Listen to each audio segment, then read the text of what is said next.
It is that time. It is that time. The Mavericks are on the board with their first win of the season. You guys voted unsurprisingly, asking for little bit tipsy DDP. So, hey, cheers. We got one on the board here. And what's more important than just getting a win, we got a dominant win here for the Mavericks. They get a, what was it, 124 to 78 win. Excuse me, 124 to 73. I spotted the Clippers 5 points, but that's fine because the Mavericks spotted the Clippers the first 2 points of the game before basically saying, yeah, that's cute. Now we're going to run away with this thing. Dallas opened this game kind of like I said. I don't know if you guys creep necessarily on the community post board on Prospect at all. I was definitely putting out feelers ahead of time. Like, hey, they're 0-2, and yeah, they drew the Clippers, but Marcus Morris Sr. is out. Kawhi Leonard is out. Dallas got humiliated on Christmas Day. Let's just call it what it is. They did. They're going to come in here with the chip on their shoulder, and they're playing the team that bounced them from the playoffs last year. They know that. They're focused, and they're going to come out and give a much, much better performance. And you know what? They did just that. They did exactly that and more. Dallas jumped out to a 9-2 lead in this game. Again, Clippers first 2 points, Dallas 9 straight. Ended up being a 10-0 run to open the game, or not open the game, but a 10-0 run for Dallas there. But Luka scored or assisted on the first at least 9 points, maybe all 10. Dallas in the first half had runs of 10-0, 11-0, and 12-0. Dallas led after the first quarter 37-13. The Mavericks came out and put their boot up the Clippers' ass. Might have even broke the damn foot off in their ass. Whatever you want to say, they beat the tar out of LA. Now, again, perspective is important. And before I get too serious sober here, let me just refuel for a second. Perspective is important. Kawhi Leonard out. Marcus Morris out. It's not at all a Clippers at full strength. But you know what? Dallas isn't at full strength. We're missing an all-star caliber player, a player who averaged basically 30 and 10 in the bubble last year, and who we didn't have for the entire playoff series, more or less, against the Clippers last year. So I don't have any sympathy for the people saying, oh, well, LA wasn't at full strength. Who cares? Did they put an asterisk next to their playoff victory against us last year? No, they didn't. So you just move on, play what's there in front of you. So again, perspective does matter. This is not like hey, start planning any kind of big parade or planning for any kind of even home playoff thing necessarily. 2 years ago, the Mavericks won 33, 34 games in Luka's rookie year. And even then, they still found a way to beat the Jazz by 50 in Dallas. And that was the Jazz with Gobert and Donovan Mitchell, if I'm not mistaken. I know they had Mitchell. So weird shit can happen. You can't look at it and say, oh, well, this is a clear indicator of something bigger. I think it's as simple as what we said. They came in knowing they were embarrassed. They wanted to answer, and so you saw a lot of defense, a lot of forcing, a lot of steals.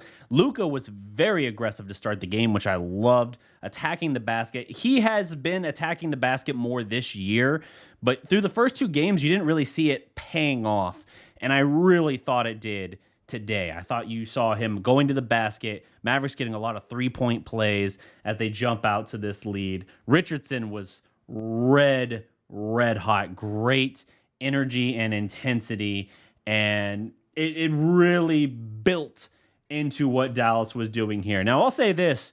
The Clippers without Kawhi in the first half, I don't care what Pandemic Paul was doing.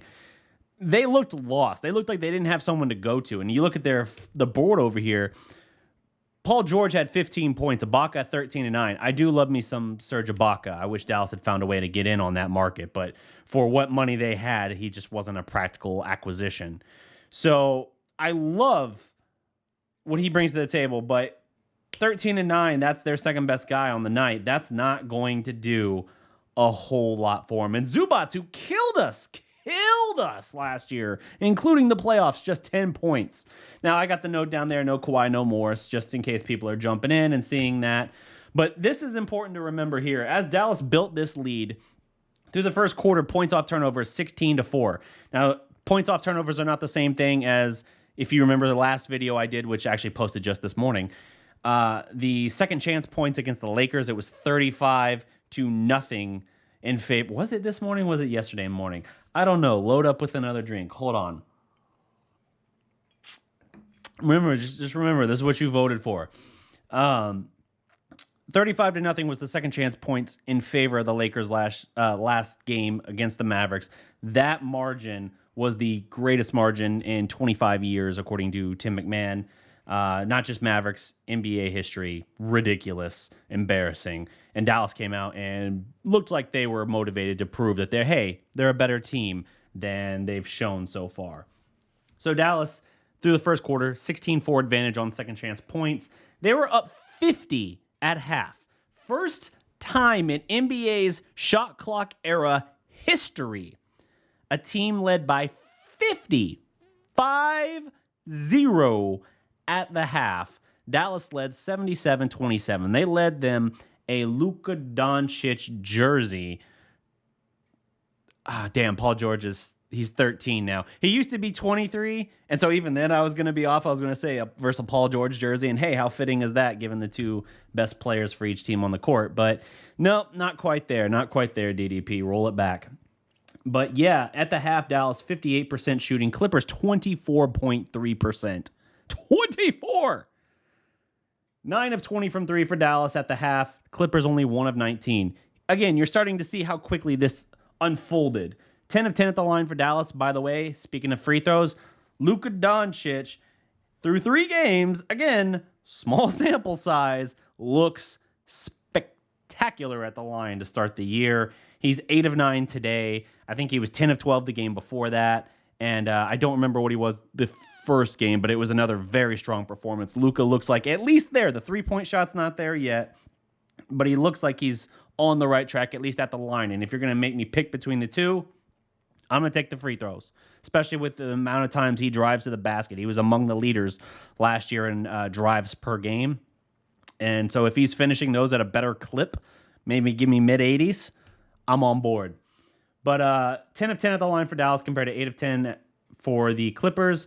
Dallas 32 rebounds at half. They had 27 for the entire game against the Lakers on Christmas Day. They had 32 today at the half, doubling up the Clippers 16. Mavericks 16 assists at the half versus 3 for the Clippers. Bench points, bench mobs, stand up, rise up. 25 points for the Mavericks at half. Again, I'm rolling through this like it's a show, and I'm also running through this in my notes here. This is a very motivated, driven Mavericks team, and it showed in the output. 25 points for the bench at half, 6 for the Clippers, 34 points in the paint. That's not very Mavericks-like. That is nice. Clippers 10, and then fast break points. Also not like the Mavericks. Even in the Luka Doncic era, the Mavericks have not been a fast break team. And yet, 20 fast break points at half. Hello. You have my attention now. This was a spectacular game for the Mavericks. Exactly the kind of statement you want to issue. If you're trying to tell people, hey, I know what happened then against the Lakers. That was bad. I acknowledge that was bad. But here's proof that we can turn it around and that we're not just going to float aimlessly 0-4, 0-5, 0-6, whatever before KP gets back. Because the reality check is we don't know exactly when KP will be back. Now, Carlisle tells us it's, quote, weeks, not months. All right, well, that's somewhat comforting, I guess. But, it's also subjective. Like, okay, so months as in plural, does that mean 5 weeks or fewer? Also, I'm wanting to hear days, not weeks. So can we revisit that a little bit? KP talked about before the season how he wanted to lobby to play Christmas Day. He feels like he's close. We're starting to see footage of him in practice going through 5-on-5 competition. And he looks like he is close, like he's progressing well. But Dallas, I think, given this fact that he's got a brand new 5-year contract, this is his second year on that deal, they're going to go about things as carefully as possible. And I think you're going to see, the start of last year, you saw them really manage KP's minutes. His minutes, yes, but especially his games. You saw a lot of games where they rested him, particularly the second game of back-to-backs, or at least one of the two games. I think they're going to do something similar this year, but I think whereas last year they got away from it because they kind of realized we do need him, and he does seem to be doing better, so maybe just go ahead and push him out there. I think now that they've got some defense, and I know the Lakers game 138 points and the Lakers shooting like 60%, god-awful, I get it. But they're better defensively than they were last year. They're not the 18th best defense when all is said and done this year. They're going to be hovering around, I think, the 10 to 12 range. And, just based on the quick eye test of what I see now, and that's damn good. That's damn good. Again, 73 points given up today. Granted, today is going to be the outlier, but 106, 73, 138. Which one's the outlier in that category? So, a lot to appreciate there. Rangers King points out 41 in the second. Yes, sir. 41 points to give you 77 at the half. Very appropriate as well. But the Mavericks, they're going to be better defensively. They're not going to have to lean as heavily on KP and Luka or as heavily on the offensive output as they did last year. And I think that's going to do them wonders ultimately here. So we will see what they're able to do. But I got a feeling Dallas is going to be very conservative with KP and very cautious with KP as much as they can. Just to, it's not even like a wear and tear issue here. It's just a likelihood thing. It's a probability thing. You put him out there and he's saying like, well, it'd be worse if it was non-contact for my injury versus contact. True, but it's kind of a contact thing you do. Unless you're just spotting up on the perimeter, you're kind of going to run into some contact as you rim run and finish thunderous dunks and things like that. High impact, if you will, on the knees. But I digress. I'm off in the wilderness. I forgot for a moment this is a post-game show and not simply a Mavericks Live or Mavs Talk Live or Dallas Prospect Live or Feeling Dangerous with DDP. What the fuck do I even call my show at this point? I don't even know. I'm just kind of fluid moving through this, and you guys just rock with me, which is awesome. So we're feeling good. This is a good win. Let's take a moment to enjoy it, shall we? So before I dive back in here, let's run through this. First in the house, as always, Gle. Gle, I think 99% of the time you are the first in the house. Send me your shit. I'm going to send you a shirt because we got all kinds of prospect merch anyway. And like, you're always here and first in the house. If you might already have a prospect shirt. Who cares? I'm sending you another one. You're always here. You're clearly notification squad. That's what's up. Micker, send me your shit too. First two in the house. Should I do that? Should I do that? We're the first 2 or 3 people in the house every show, every live show, I should clarify. I just send them free shit. Will you guys share and comment and be further active even then? I don't know. But let's rock with it for a little while and see what happens. Isaiah McIntosh, what's up?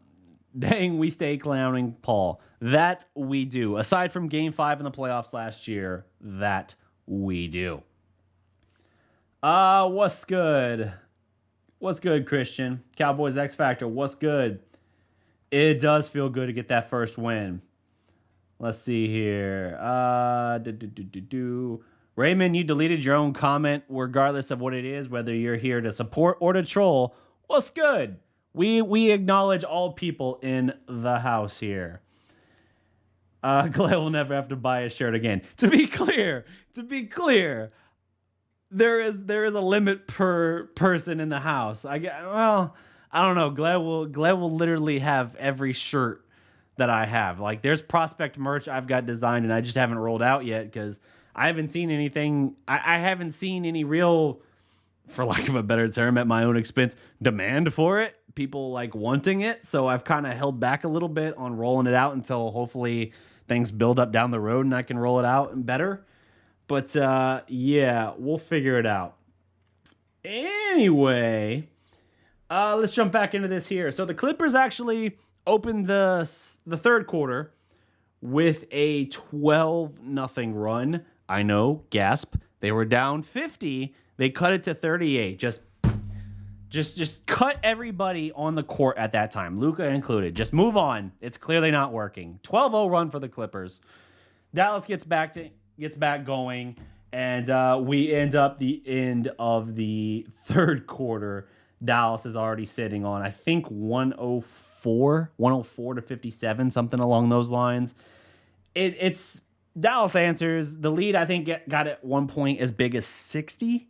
Did it get to 60? I wrote down a note, but to be fair, that's when I was kind of further gone. I was feeling good. But yeah, it got ugly for a minute there. And we got the entire fourth quarter to watch the young pups, Tyrell Terry, Josh Green. We got to see some of them out there and playing. We got to see the great Boban minutes. And how sweet that is to get to actually appreciate the young guys getting some burn. Rangers King says 60. Carlos says 57. Regardless, this game was ridiculous. Ridiculous in a good way, right? We got to get a good win. We got to appreciate it. We got to see a great game from Luka. I think Now, I understand. People were a little bit harsh on me when I was a little critical of Luka after the first couple games. Luka's not playing well level is still better than 90% of the NBA. I've said that. But he wasn't efficient in the first couple of games, and he wasn't controlling the game. I felt like today he came out and he established the tone for this game. Again, 9-2 lead for the Mavericks. 9-0. I mean, they started with a 10-0 run, but he scored or assisted on the first 10 points for the Mavericks. He was locked in, driving, finishing through contact.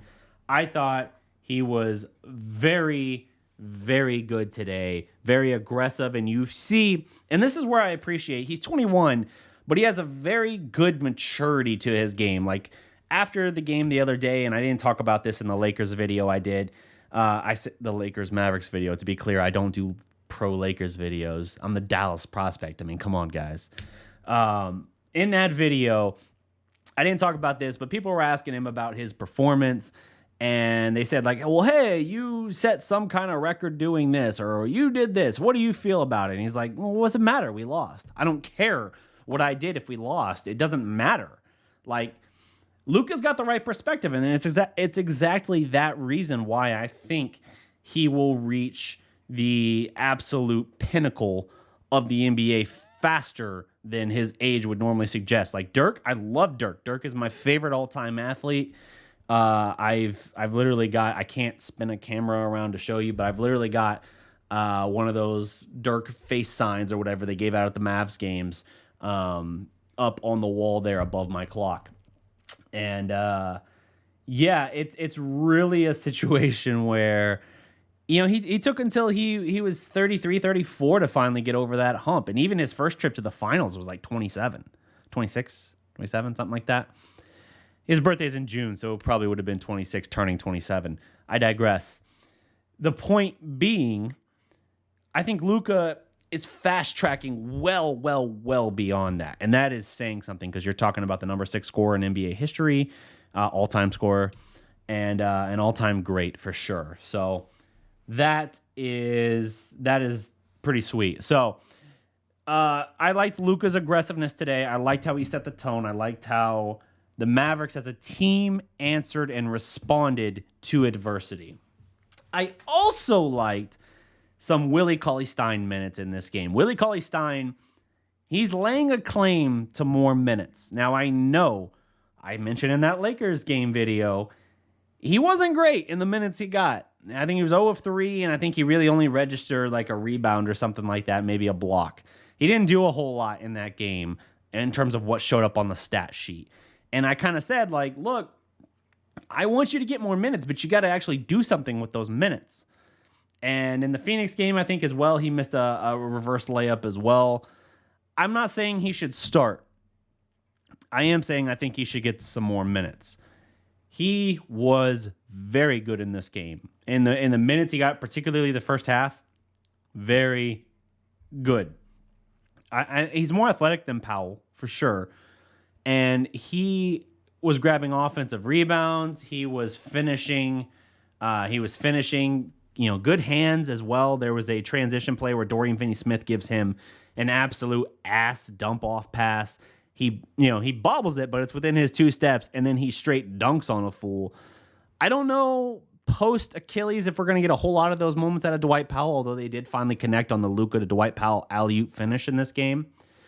But I want to see more Willie Cauley-Stein. I think he's got more to offer this team than we saw last year, and I don't think we've had a lot of opportunities for it to break through just yet. So that's something I made a footnote of in my notes, is like, I want to see some more Willie Cauley-Stein, because he's got in terms of that rim running thing they want to do. Powell, again, he's in like the 97th percentile last year prior to his Achilles. He was in like the 97th percentile finishing in those situations, that alley-oop connection they like. But post-Achilles, I got to think that's going to scale back. I just do. Even if Achilles recoveries and ceilings post-injury are higher than they used to be, I got to think it's going to drop off a little bit. So I want to see some more Willie Cauley-Stein. We've actually got some... We don't have anybody that knocks your socks off necessarily in the front court rotation other than KP.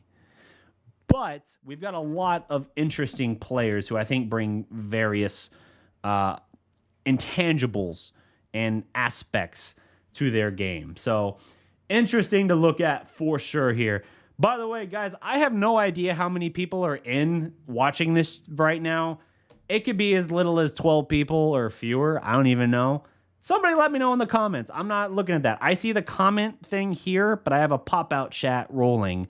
I don't see how many of you are actually in here, and I don't want to tie up all this stuff looking at it there. So somebody let me know. 130, son of a bitch. All right. Yo, like the video. Subscribe if you haven't already. Why are you here? I'm kidding. I love you. Stay. I love each of you. But I appreciate that. I appreciate the positive feedback and all of that, and you guys being here.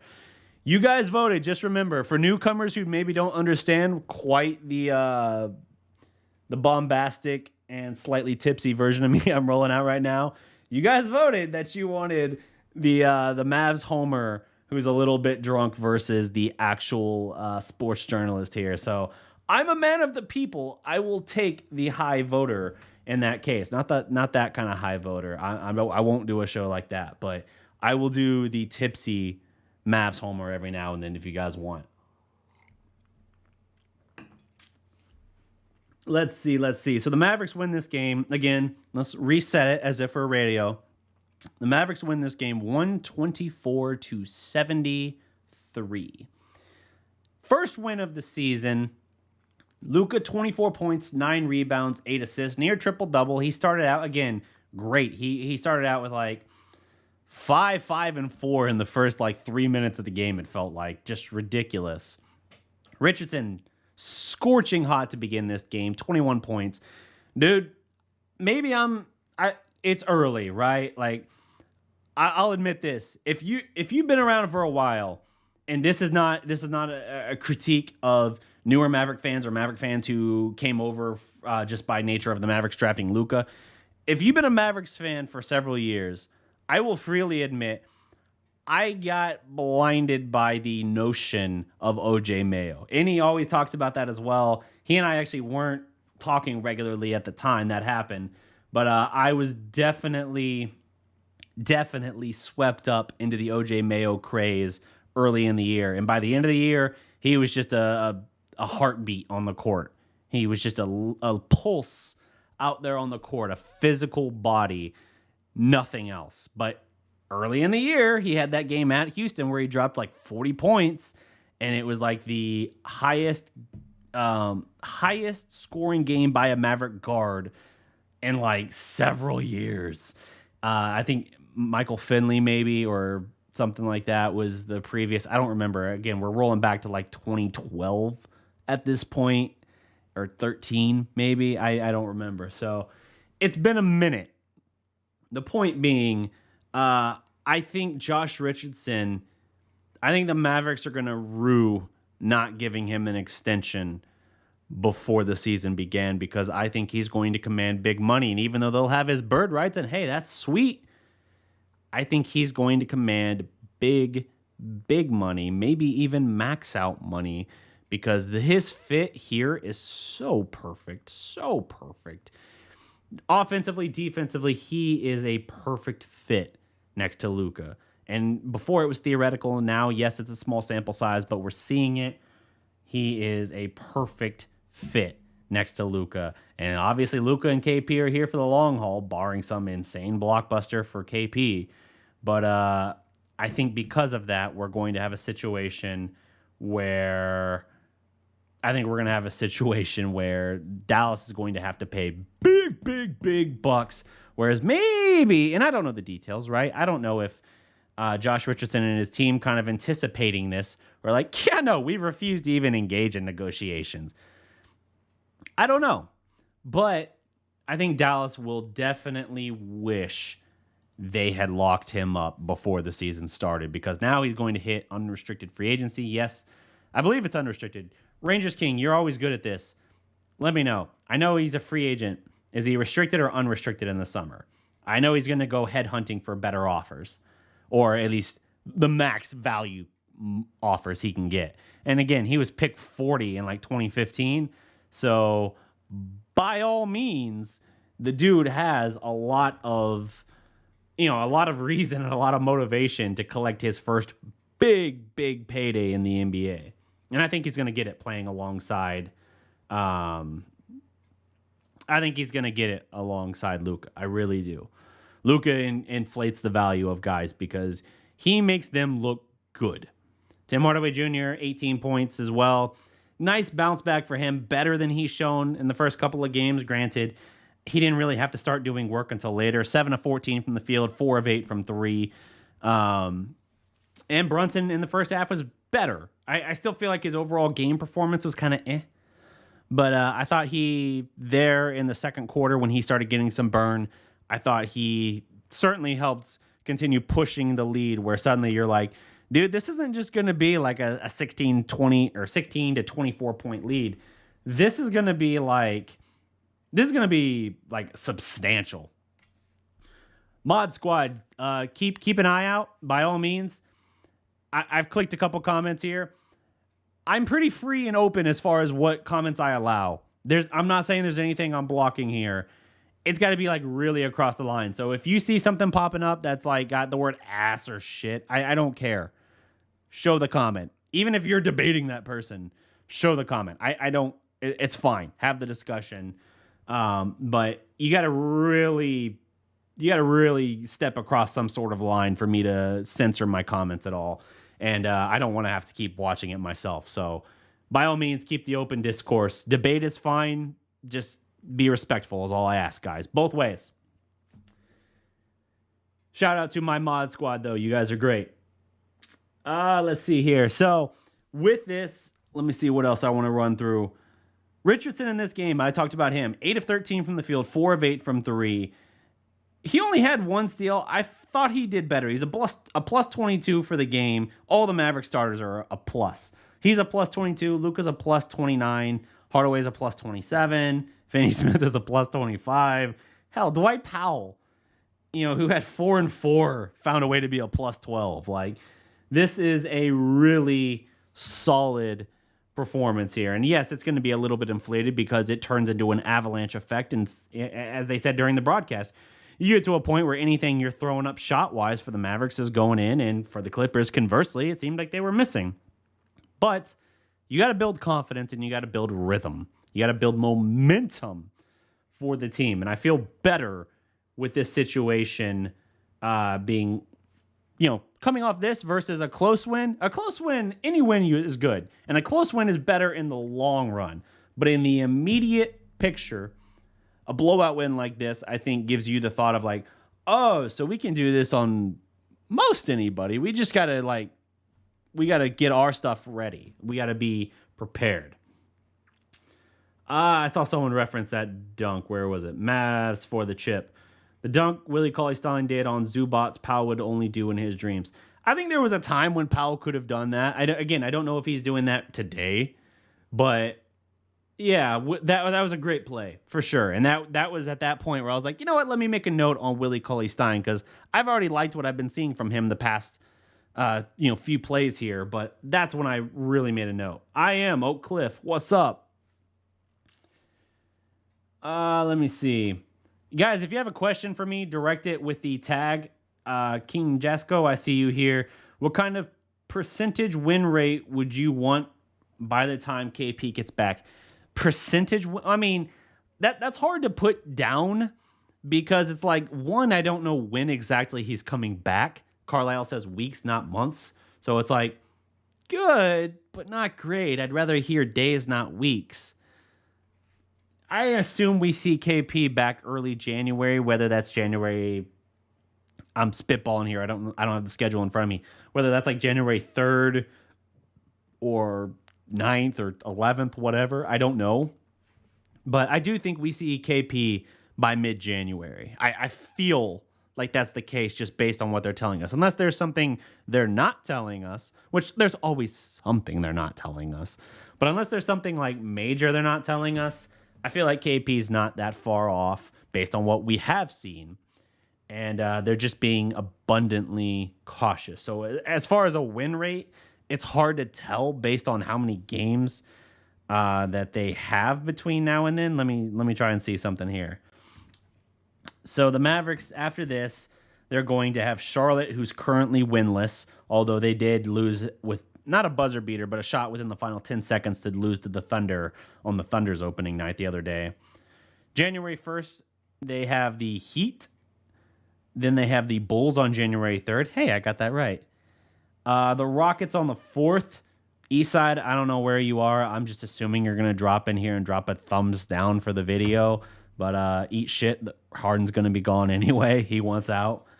And then I assume we'll probably get KP back sometime around January 9th. Or 11th is going to be an interesting game because the Pelicans between Zion and Steven Adams. Their floor spacing might be suspect, but that's a physical matchup. And so I got some questions about that being the KP return game. Maybe either Saturday, January 9th, or my birthday, Wednesday, January 13th against the Hornets will be the KP return. And again, that's not me reporting anything. That's just me totally spitballing. Maybe possibly on Tuesday when I do a show with Saad Youssef of The Athletic, he'll have some perspective to offer. But I don't even know like how up-to-date his latest Mavs insight is because now he is the beat writer for the Dallas Stars for The Athletic. But he covered the Mavericks for years on the beat. The Mavericks and, the Rangers and the Stars. Dude is phenomenal. Like, real talk, Saad Youssef has... He has in large part achieved what I want to do for myself. Not the exact model because obviously I do this, which is a little bit different. But as far as, he even went to the same college and everything I'm going to, the same school of journalism. And he's done tremendous work. So whatever team you follow, he covers all Dallas sports teams, but particularly the Stars. He is going to be your best source of information. And hey, Stars were in the Stanley Cup last year, so there should be some renewed interest around that team moving forward. So again, King Josco, your question, win percentage, that's kind of up in the air, man. Like if we're talking like January 9th, that's like 6 more games approximately. And over the next 6 games, I'd like to see them win 4. Like something in that neighborhood. They don't have to be much better than 500 when KP gets back. As long as he's back and he's good to go and we're good for a long stretch, I'm cool. Again, guys, if you got a question for me, tag me with the @the_Dallas Prospect. It highlights it in orange for me. That way I will see it. The Dallas Prospect. YouTube should even give you the suggestion as you're typing in my name. Rangers King clarifies on Josh Richardson. He is unrestricted free agent. That's why he declined the extension. So there you go. And that's pretty much what I figured. But yes, there you go. He will be unrestricted. Dallas has every reason to want to keep him, especially Carlisle talking about how, from afar, he always thought he would be a good fit next to Luka. I think he's right. I think he's dead on the money. I know Carlisle's one of those guys, kind of like Dwight Powell, who gets a lot of criticism. I still think he is a very good fit in Dallas. He's been here 13 years. He's overseen a lot of shit. You know, post-title, we had a lot of years there where we were just trying to cobble together a playoff team, and Cuban and them weren't taking the draft seriously. They weren't taking, they had their eyes on this mythical prize of a big fish in free agency. And when you're trying to sell us on DeAndre Jordan being your big fish, you got a problem. And then when he spurns you, you got a problem. So they've got some things they've got to figure out and address through a lot of those years for Carlisle, where they're running out Darren Williams and Raymond Felton as their point guards. Yogi Ferrell, I loved Yogi Mania, but come on, man. They had a lot of bad years that they asked Carlisle to oversee. And now that they finally got something, yes, Carlisle's going to have his confusing things. I still think he's a little over-dependent on Dwight Powell. I'm a little surprised he's still as dependent, given Powell coming off the injury he is, although I've heard he's made a tremendous recovery post-Achilles surgery. But, it is what it is. He's going to have his issues, but he's also a great coach, and he makes very good halftime adjustments, I think. So I think he's the right guy to have in here. I just think you got to have the right talent with him. He's got Luka. If he's got a healthy KP, you got a Luka and KP healthy and playing together. Dallas is very, very difficult. Before the injury started stacking up on Dallas, where they had KP was out for 10 games and Luka missed a bunch of games with an ankle, and then right about the time he got back and they tried to get back into a groove, there goes KP for a couple games again. Like, before that started stacking up in the second half of last year, pre-pandemic, you had the Mavericks at one point as the 2 seed in the Western Conference. Like, the ceiling is high if you simply have health. Health plus defense equals good things for Dallas. I had to stop myself a little bit there, but I know you like Tipsy DDP, so hold on. Running back. Health plus defense equals eventual championship. I think if Dallas can stay healthy, that is in the future for this core. But I want Richardson, I want KP, and obviously I want me some Luka. And I think if you build around that trio, you're going to have very good things in the future for a very long time, including multiple championships. Let me see.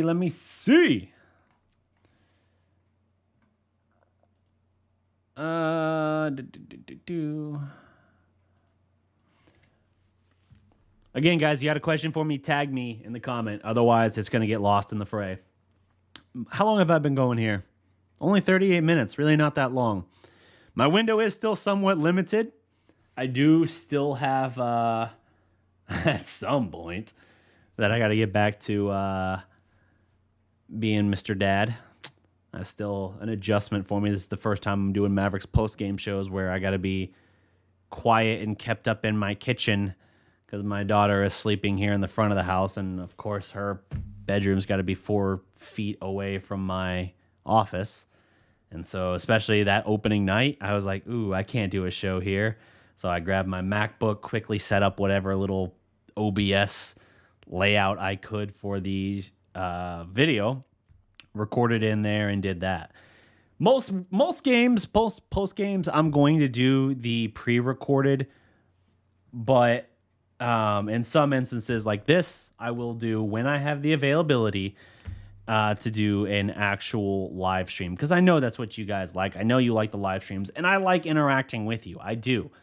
Like, legitimately, even the guys, even the handful of you that just show up just to try and troll me, like, I love you all. You're all great. I appreciate the interaction, because if you guys aren't here, then I'm just talking to my damn self. And, for years I did that for other websites and other platforms and all that. But it's so much more fun when I have people to actually interact with here.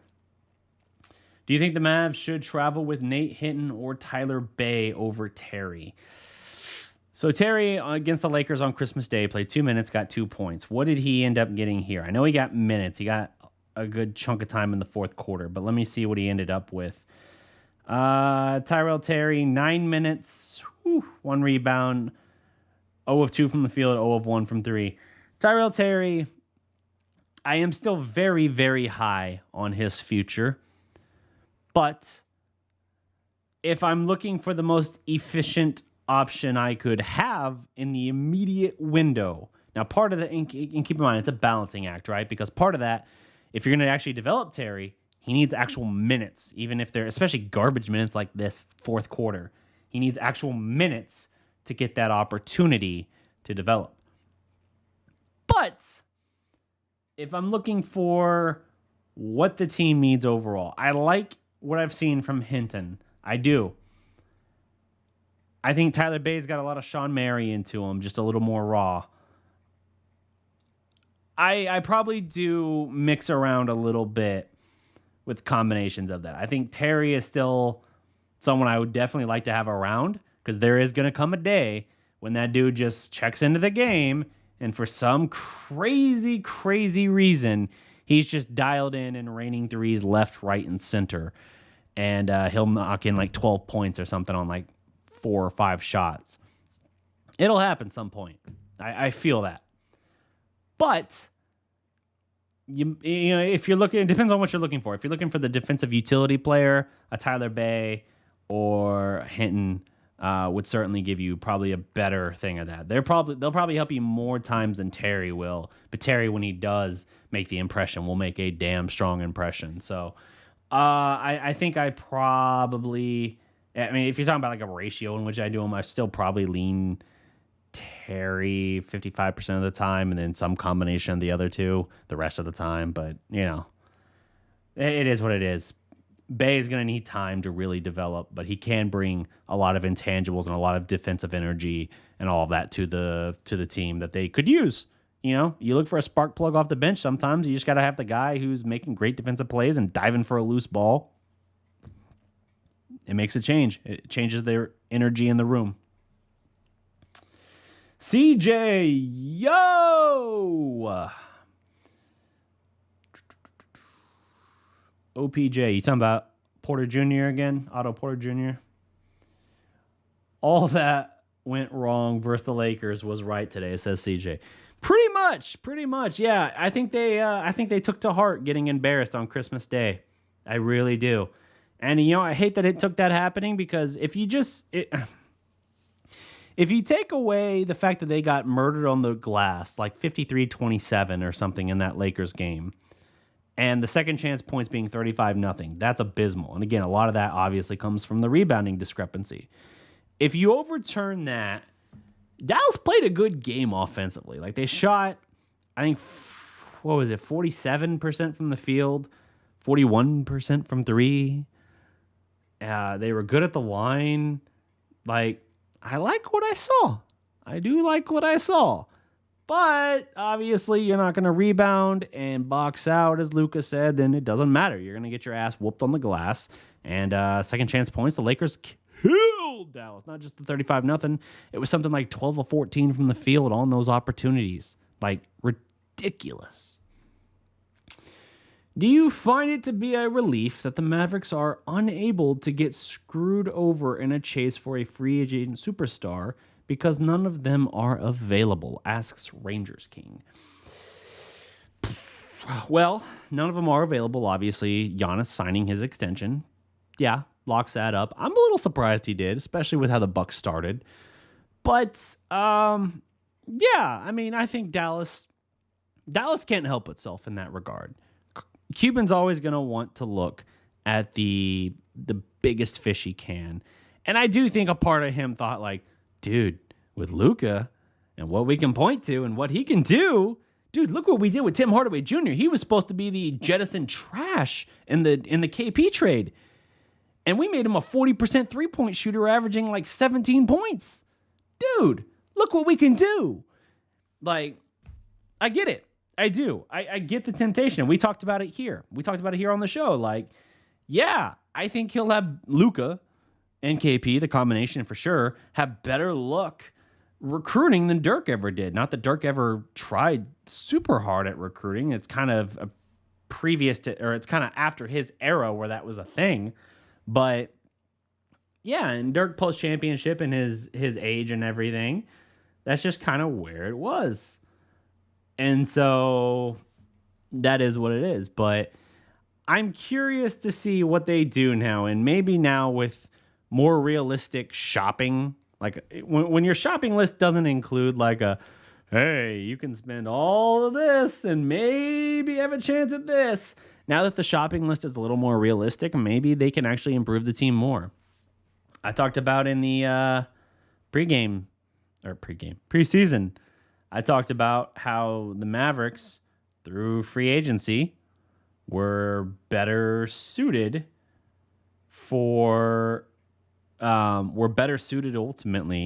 for probably a greater degree of improvement than if they had, like, unless you're adding like a superstar.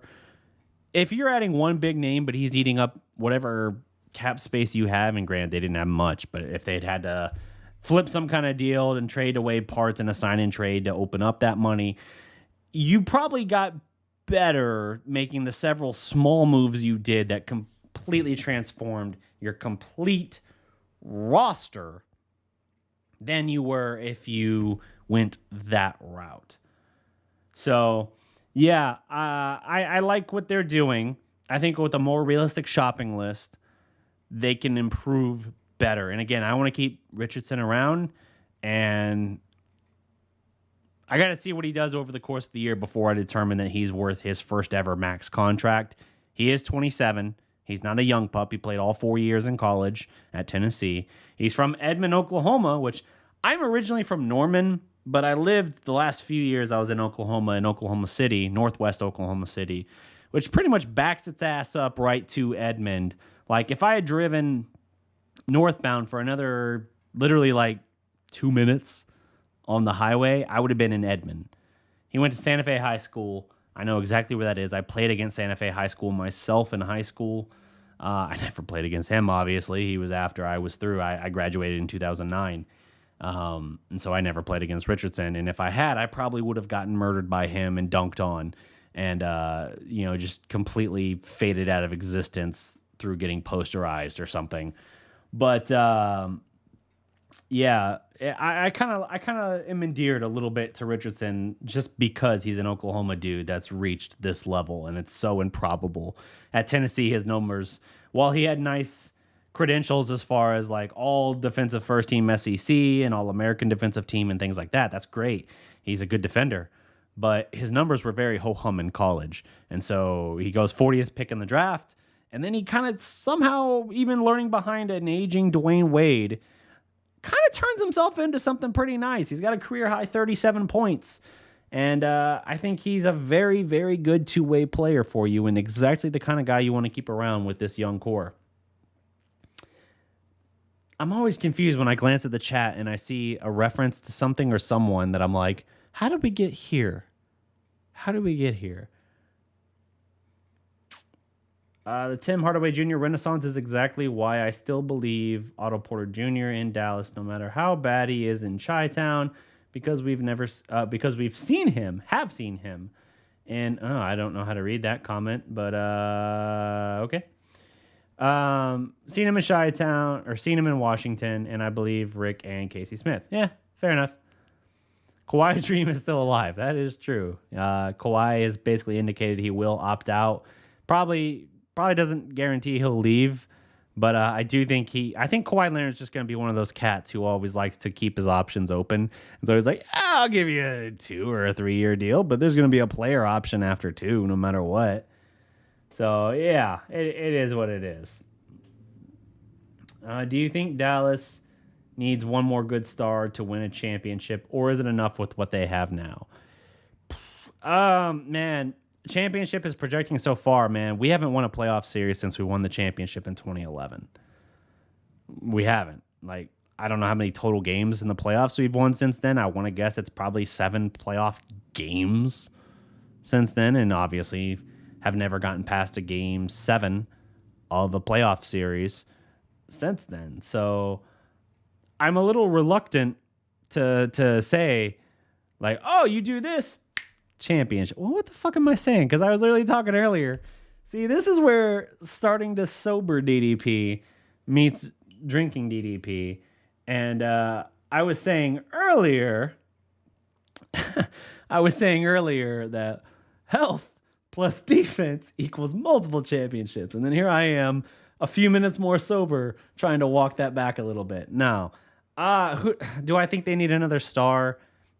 If KP can be your third guy, dude, you're going to be fucking stacked. That's what I think.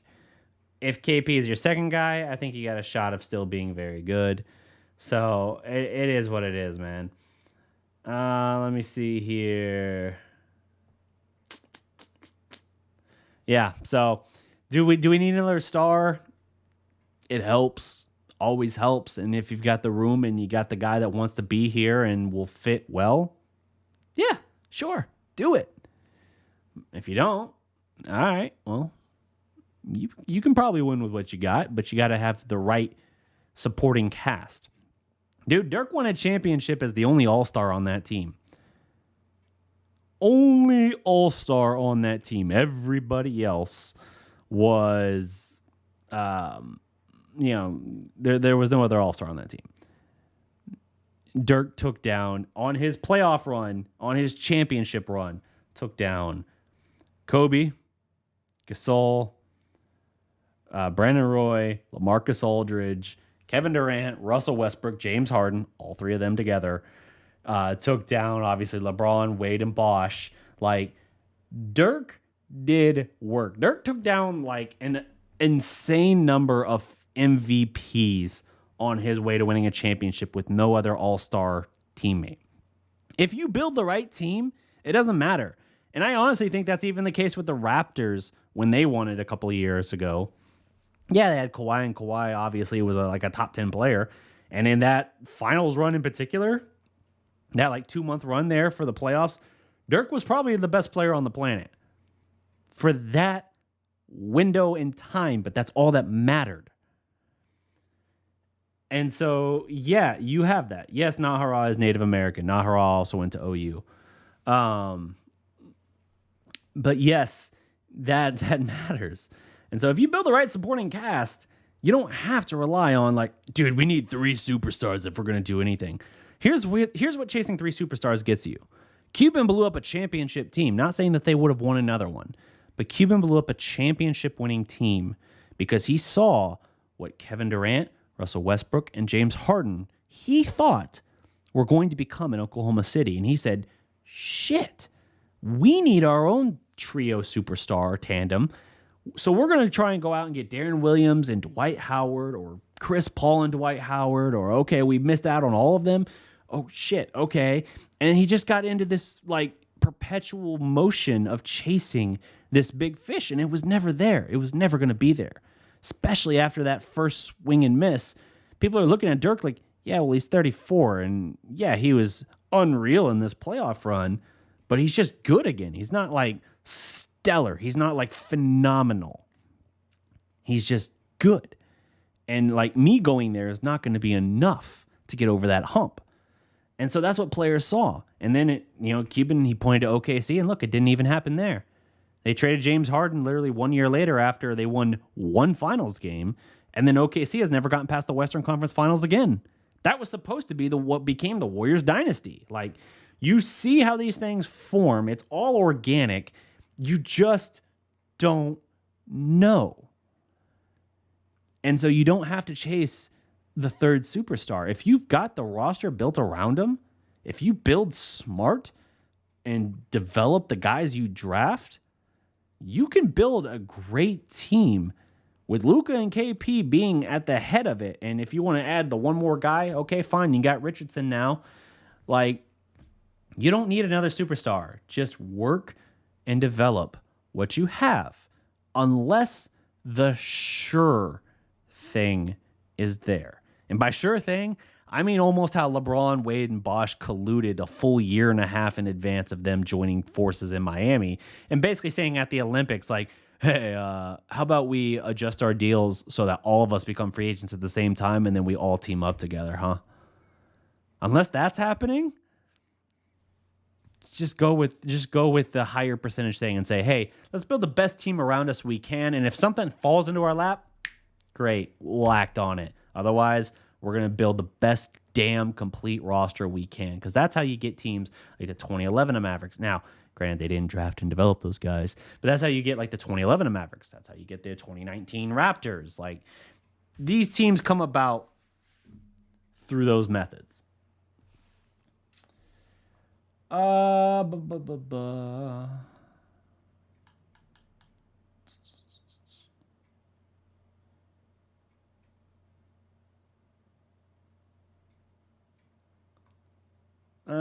me see.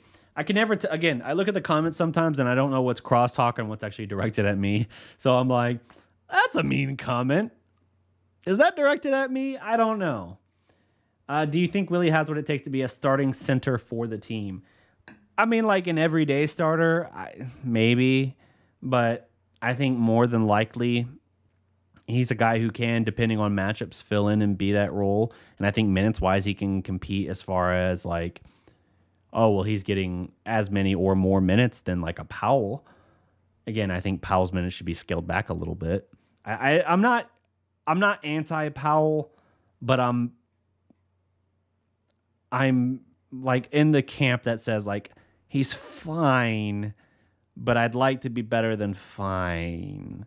Like, I ideally wouldn't start Powell. I'd keep his minutes roughly the same, maybe scaled back a little bit, just not starting necessarily.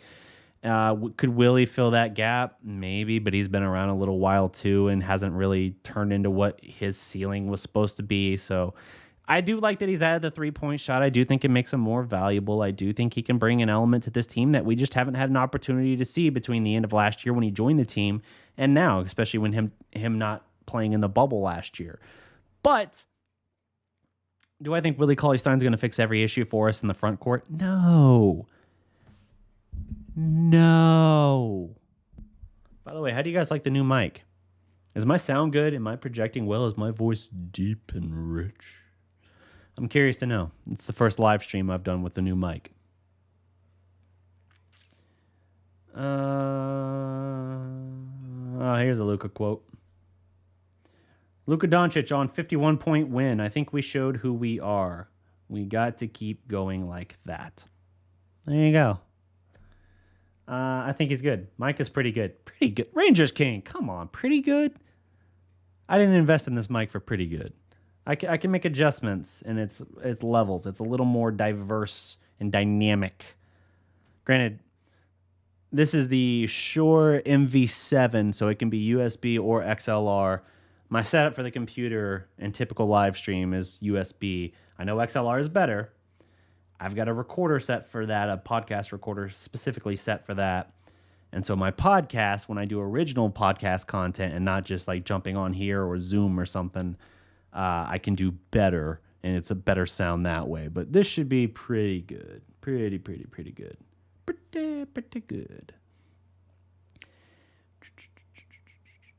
Mike is very good. I appreciate that. Trevor. You get a shirt as well. I'm not even kidding. Trevor sent me a thing. I'm giving out 3 shirts today. If you guys actually follow up and send me the info, I will send you shirts. Do you think Luka is a top 5 player? He rated what in the ESPN thing? 4th? I think he's borderline at 5. I would say my high ceiling I would put him at is 5, me personally. I think his low watermark, I would say, is, if I'm being hard, I'd have to really think about this list. This is like an approximation. I would say 12. Between 5 and 12 is where I would rank him currently today.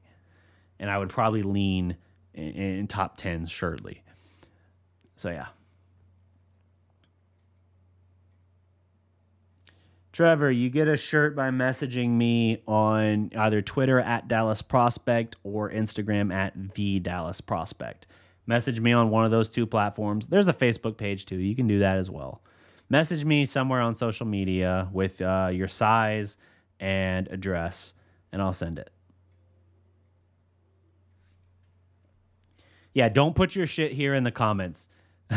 Never put your shit here in the comments. If he does, if a mod ever catches that, immediately delete it. Don't punish him, but delete it because we don't want your personal info out there. Send it to me. I will send it, and you guys will get some merch. I'm a benevolent channel. God, that makes me sound like an ass putting it that way. I don't know. I want to jump on here and have a good time, talk Mavericks with you guys. So you like what we do, support the channel, like, comment, subscribe, all that good jazz. And we'll kick you some merch every now and then. Consider becoming a member or a patron. Either of those work. I think we've got on YouTube one member. That's Nate Carroll, I believe. And we've got a couple patrons. So, everything that comes in through YouTube, whether it be ad revenue or the membership stuff or patron, it all goes back into the content. This mic was purchased with the funds I built up. The previous to that, new, way better computer that allows me to do so much better. You guys like the new intro? That shit came about because I actually could afford the software to do this shit. I could actually afford the computer to put this together. Like, my old laptop was breaking down on me, and I had to restore that thing 3 or 4 times last year, it seems like. So it's a big difference. Everything that comes in, if you like the show, if you support what we do, everything that comes in goes right back into the show. And stuff like this mic here is proof of that. So you guys justly so criticized my first player profile piece I did on Tyrell Terry because my mic was trash. And it was. But I turned around and immediately upped the value, upped what I did, took out of that funds and fixed the problem. And look where we are today. You said I sound great. So it is what it is. But that's how this whole thing works. It's good exposure, DDP. Good idea. I forget what my idea was. Maybe it was the t-shirt thing. I'm still a little bit tipsy, Skylar, but you're complimenting me and saying I had a good idea, so I'm going to roll with it. Let me see. Oh, and it's a good idea as well. If ever Drunk DDP is on here, I'm not Drunk DDP right now. I'm Tipsy DDP. If Drunk DDP ever shows up, free advice. Jump in and everybody try to get a shirt because I'm just guilty enough of conscience that I'll do it even when I'm sober. And you'll all get a bunch of free shit, so we all win. Except for me, who probably spends hundreds of dollars in shipping fees. But, it is what it is. Hundreds if you all jump in, I should clarify. How many people are in the chat right now? Somebody let me know. Yes, exactly like the Oprah meme. Someone in the comments, let me know how many people we got in the house. If it's north of 200, whoever tells me gets a shirt. Fuck it. Let's just roll the dice. If it's north of 200. And hey, you have to be honest. Brandon says it's 103. 3, Luka. 3. Your name's Luka. You can't even make threes at a healthy clip. Come on. Brandon says 114, so it's south of 200. So no free shirt for Brandon. You know what, Brandon? I feel bad. Send me your info, Brandon. I'll give you a shirt after all. So yes, contact me social media. I will send you a shirt. Just tell me your size, address. I will send it. But we will figure this out. Guys, I'm dead serious here as I say, yes, it's a new year. There you go, Trevor. It's a new year. We're running this back. I really want to take big steps forward this year with what we do with Prospect, as far as our growth as a channel, as far as, basically bringing on a team eventually. Like, I'm still going to be the main guy. Don't get me wrong. I've got just enough ego for that. But I want to grow this thing. And the ways I know to do that is we need to comment on the videos, share the videos. If you got other Mavs friends that you know of, share. And if I send you free merch, bro, hit me back with like a picture of you wearing the shirt. I don't even care if your head's in the picture. Just show off the shirt and where you're from. Like we had someone in the Netherlands get a shirt in a contest a while back. I want to be able to post the picture of the dude wearing the shirt, the prospect shirt in the Netherlands. I want to be able to show the kind of reach and like community, the rich, vibrant community that we're building. So let's go with that route. Let's build that up. So anyway, I'm off in the wilderness. I need to balls. What time is it? 6 o'clock my time. Woo! All right, so I'm gonna have to wrap this up. That was Dennis Rangers King. Just because you got that answer right, though, doesn't mean I'm sending a shirt. I think you've already got a shirt. And I do have a limit per customer type thing in contest. Granted, that was probably an old shirt, so maybe I do owe you a new shirt. I don't know. I need to sober up more, I think. But I'm going to have to wrap up the show here. I've been going a little over an hour. I do have dinner plans. I've been enjoying this nice old fashioned here, and I do believe there is good scotch where I'm going. So that's something to look forward to.